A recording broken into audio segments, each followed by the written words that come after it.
Здравейте, аз съм Руси, консултант във VIP оръжейни комплекси. Днес ще ви покажа въздушна пушка Gamo, модел Viper Desert. Оръжието тежи точно 3 кг, калибър 5,5. Като ще започнем с заглушителя, който са монтирали испанските производители. Служи за редуциране на шума от отката, в случая с 50%. Фиброоптични мерни прибори, мерни и мушка, които са регулируеми в хоризонталата и вертикалата.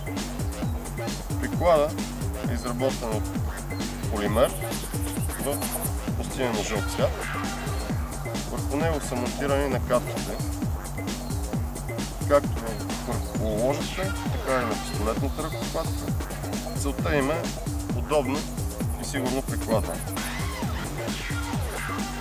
Зад тях имаме набузник, чиято цел е отново да ни помогне при самото прикладване, а зад него е монтиран гумения затилък, който предотвратява припозването при самото прикладване.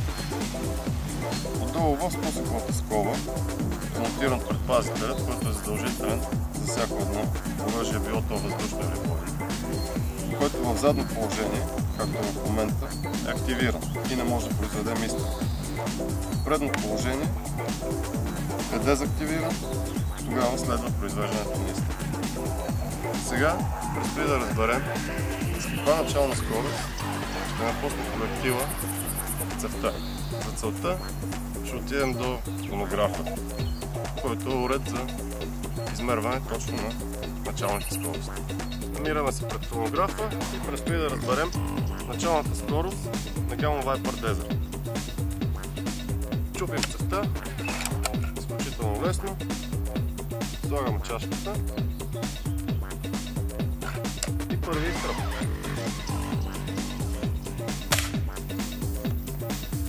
196,3 метра в секунда за първия изстрел. Зареждаме за втория.